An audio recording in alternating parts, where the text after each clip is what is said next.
When my cousin Cody and I were in our early 20s, we went on a handful of camping trips around Colorado. This happened, I believe, when I was 22 and he was 23, and it happened in Arapahoe Forest. It was my first time camping there. Not Cody's, though. It was in the middle of the week. Our jobs allowed us to have off days in the middle of the week, and we'd often go on our campouts then to avoid traffic and crowds. I always let Cody take charge on these trips. He's the Eagle Scout, not me. We parked by a picnic area, and we set foot into the woods from there. After about 15 minutes of hiking deeper into the woods, we found a good spot to set up camp. A good spot meaning a big enough clearing to fit 2 tents, the portable stove, and a campfire. The first thing we did was unpack our stuff and set up our tents. Cody has always been a lot quicker than me in pitching a tent. He does it in only a few minutes. It always takes me over 20 minutes. Or rather, it always took me over 20 minutes, as I haven't been camping out in the wilderness since this. The next thing we did was create a ring of stones for a fire, then gathered some sticks and wood. He did bring some fire starter and a lighter, so I guess we kinda cheated.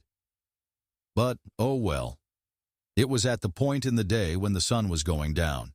We had a fire going, and now Cody was grilling up some steak and burgers. One thing about Cody is he always went all out with the food on these trips, and he's a really good cook, so I always trusted him with feeding us. Of course, we had our bear spray in case the smell of the food would attract a black bear, which Cody always said was very unlikely. He always says the real thing you gotta worry about in the middle of the woods is other people. As we ate our steak and burgers, we cracked open some beers and had some classic rock playing on the speaker. If you've never been camping, you don't understand how good of a vibe moments like this are. In the wilderness, with a friend or family member and some beers, reminiscing about good times and vibing to music. As it got dark, we started playing card games on this little folding platform table we brought specifically for cards. After playing more traditional card games, we started playing Uno. And this was when we heard something out in the woods. I paused the song on my phone so that the speaker would go silent.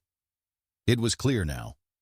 We heard a person humming and footsteps from beyond the trees in the pitch blackness of the forest. Cody urged me to find the flashlight. I tried, but by the time I found it, the sounds had faded away. I asked Cody if that was something to be concerned about, and he said it definitely was unusual for someone else to be this deep in the woods, let alone creepily walking by a campsite with an active campfire humming loudly. I was a bit shaken, and I saw Cody was too. We went back to playing cards with the music much lower now. When we least expected it, a big stick landing in the middle of our campsite made us both jump out of our skin. It didn't fall from a tree. This thing was thrown at us by someone. Cody started yelling something along the lines of, "Whoever's out there messing with us, get a life and F off." And then footsteps could be heard once again in the distance. They were walking away from us. I said we should pack up camp and move somewhere else. He said absolutely not in the dark. We both had bear spray, and he advised to just keep it next to me in my tent when we go to sleep. It was the closest thing to ranged self-defense weapons we had. We kept hearing sounds like tree branches cracking in the distance. Sounds that you would never expect an animal to be making. Someone was out there. Maybe multiple people. That much was clear. We had to go to sleep eventually, so we agreed that maybe we should take turns staying up to keep watch to make sure that no one comes to our campsite and steals anything or worse. Cody agreed to take first watch. He said he'd stay up and read his book. So I crawled into my tent and then my sleeping bag and went to sleep. Waking up in the middle of the night while camping is normal. You're in a cold outdoor environment, in an uncomfortable sleeping bag. Any number of things could wake you up. I didn't yet know what woke me up. I was still in a fog. My brain didn't feel fully woken up yet. I looked up and saw a head peering into my tent. It looked like Cody. I rubbed my eyes, but really, it was the darkness that was preventing me from seeing anything of his face. I said, "Cody?" thinking he was waking me up to take my turn of keeping watch. I said groggily, "Is it my turn?" I stared at the head peering at me in my sleeping bag, slowly growing more awake every second. Then I heard the zipper to the tent quickly zip up, and his head disappeared. I laid back down in my sleeping bag, but only for a second. I suddenly had some weird moment of clarity, where I shot to an upright position and listened as the footsteps walked away. "Cody," I said. He didn't answer. I unzipped my tent to peek out to the campsite. The fire was dead. Cody wasn't out there. I went over to Cody's tent, which was zipped up.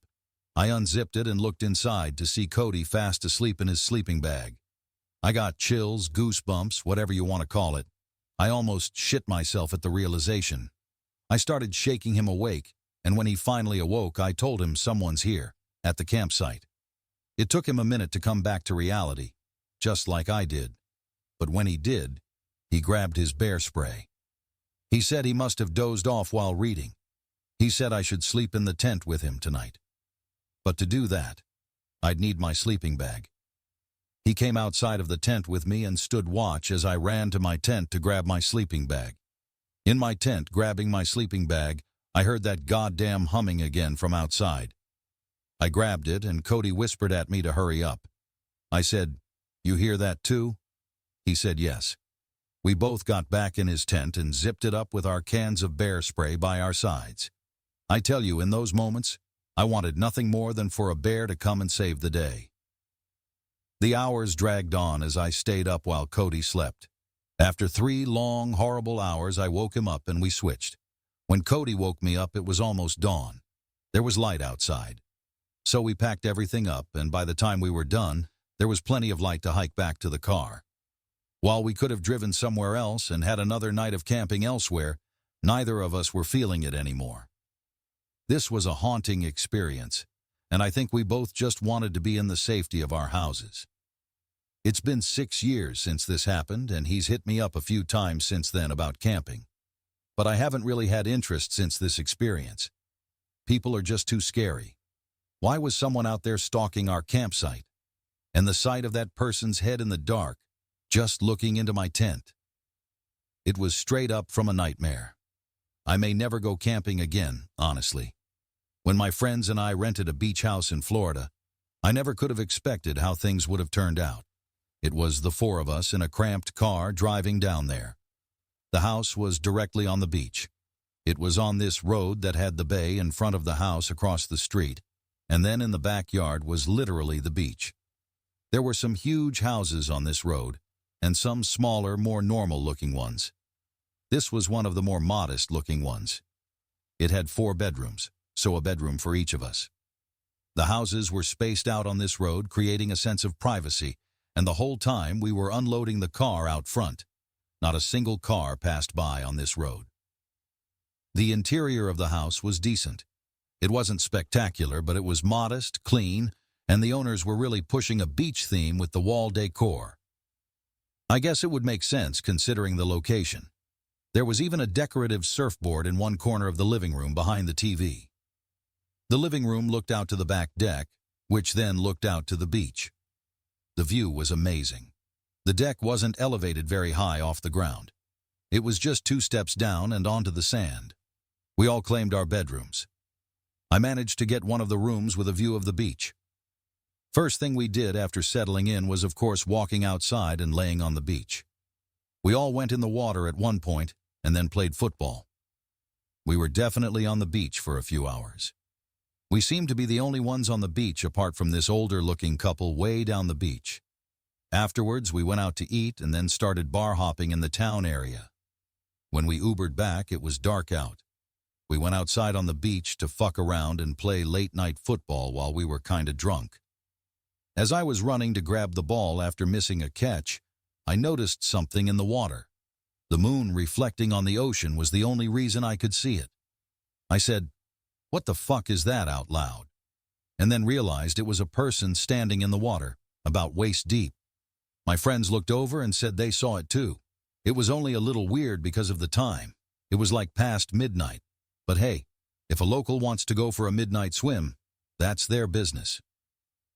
We then went to sit on the deck and drink beers for a while until we got tired. And one by one, everyone started going inside to go to sleep. My friend John and I were the last ones out there. I had been, every once in a while, glancing in the direction I saw that person before in the water, just out of curiosity. And so eventually, when I shot a glance in that direction, I spotted someone standing on the beach. They appeared to be just standing there, facing us. It was kind of creepy. Maybe a neighbor. I didn't want to be rude, but I wondered if it was the same person. We tried to ignore it, but John was facing that person, and after a while he said they were still just standing there, facing us. I stood up and looked over and saw he was right. I yelled out, "Is everything okay?" John asked. "Why'd you do that?" I honestly didn't know what I was expecting. They didn't even reply anything, though. We were officially creeped out, so we went inside. The other two, Travis and Liam, were already in their rooms, probably knocked out from drinking. So John and I decided to just call it a night, too, so that we could have a full day tomorrow. If I had to guess, it was 12:30 to 1 a.m., which was honestly on the earlier side, but we were all burnt out from the long day. I went to my room after brushing my teeth. I looked out the window, wanting to take a look to the ocean before crawling into bed. This is where the creepiness factor escalated substantially, because there was now someone standing in front of the back deck, facing the house. I felt like they were facing my window. The figure of the person appeared to be male, considering the slightly larger frame. It was undoubtedly the same person from before. I called John's name. He didn't reply, so I ran to his room and banged on his door, telling him to come out. He came out pretty quickly, and I led him to my window to look outside. But now the person was gone. I swore to him that the person from earlier was just standing as still as before right in front of our deck. He believed me. We weren't about to go outside and look around, though. I took one more look to make sure that they were still gone. And then I shut the blinds to the bedroom window. But as I lay awake in bed, rolling from side to side trying to sleep, I just couldn't shake the feeling that someone was still outside. Who was that person? Why were they creeping around? My thoughts were interrupted by the sickening sound of a fist knocking on the bedroom window. I felt like my insides just shriveled up and my heart completely dropped out of my body. I laid silent and frozen. Moments later, another light set of knocks on the glass. I didn't dare lift the blind, though. I couldn't gather the courage to. I almost yelled, "Who is it?" But I stopped myself. Instead, I ran out to the living room, screaming for everyone to wake up. Everyone, one by one, came out of their rooms. No one was at the window when we checked. All four of us went out to the deck and turned on the lights to the deck. We looked out onto the beach and didn't see anyone. We also checked the front and sides of the house. No one. John and I had to explain to the other two what they missed when they fell asleep. We kept the backyard lights on that night. The next day, John and I went to the two nearest neighbors and asked them if they had also experienced someone knocking on their windows or doors. One of the neighbors told us a genuinely freaky encounter he had a week earlier. Someone knocked on their door in the middle of the night. And when he asked who it was, they wouldn't answer and just kept knocking. So he didn't answer the door. I'm not sure if it was connected, but if it was, that just makes this even scarier. We spent the rest of the day on the beach, exploring nearby towns and hitting bars. Nothing happened that night. We left the next day. I still wonder what I would have seen if I had lifted the blind. I was 9 years old when this happened. For whatever reason, I was home alone one night. So I was playing video games upstairs in my room. I wasn't allowed to answer the door to anyone when I was home alone. Whenever I was left alone, it wasn't for long. My mom would just be out grocery shopping or something like that. I was playing Metroid Prime on my GameCube. I used to be obsessed with that game. I heard the house phone downstairs start to ring. My mom always told me to pick up the phone if it rang, in case it was her calling. So I hurried downstairs, and by maybe the caller ID was from my mom's cell phone.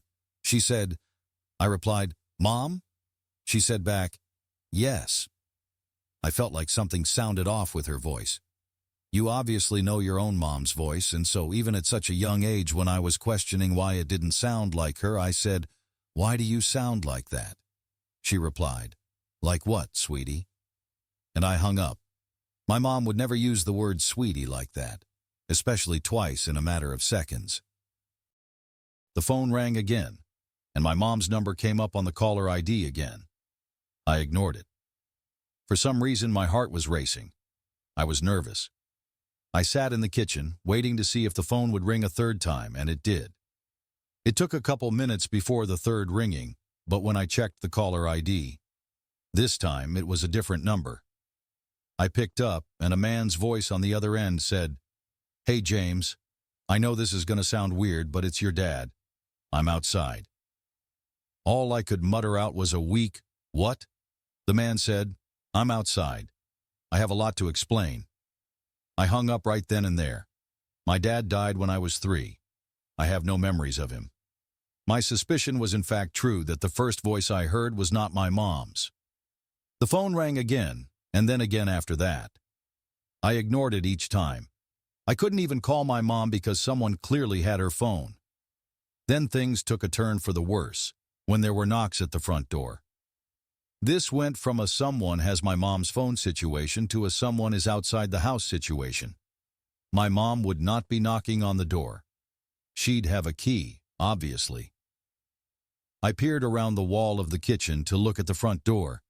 I heard a man's muffled voice on the other side saying my name. He was saying, "It's your dad." He rang the doorbell, and then I heard him start attempting to open the door. I did something that no 9-year-old should ever have to do, and that was grabbing the phone and calling 911. The 911 operator asked me what I imagined to be some pretty standard questions, most importantly telling me to wait in a bathroom or other room with a lockable door until the police get there. The bathroom is on the first floor of the house. I hid in there with the lights off. Whoever was outside came to the window and tried pulling it open. I heard their entire struggle, and they must have moved to the next window. I think they tried every window and door in the house. If anything were to have been unlocked, this story would have had a very different outcome. They must have given up at some point before the police arrived. And I say they, because clearly there were 2 people involved in this, a man and a woman. They both could have been out there for all I know. The operator told me that the police are at the front door now, and it's safe to go meet them there. Only when I opened the door to the police was when I hung up the phone. They did a quick investigation inside and outside of the house and asked me where my mom was supposed to be and if my mom knew anyone who might want to hurt us. I'm sure I said I thought she was grocery shopping or something, and not that I know of. My mom returned home with my little sister in a panic when she saw the police cars out front. My mom's phone was stolen, which was already clear. I'm sure that our address, home phone number, and other personal information was stored somewhere on the phone, easily accessible. Though how they knew my name, I'm not exactly sure. Something on my mom's phone must have given it away. It was an old Nokia flip phone. Who stole it was a mystery, but my mom's phone background was a picture of her with my little sister and I. This could have been an indication to some disgusting, creepy couple out there that the owner of this phone was a single mom with 2 young kids. And they tried to use that as a way of tricking me into leaving the house, which is absolutely disgusting and horrific. The phone must have been destroyed after the failed attempts at trying to lure me outside. Things were a little different after this. My mom wouldn't leave me alone anymore at night. Not until I was a few years older, at least.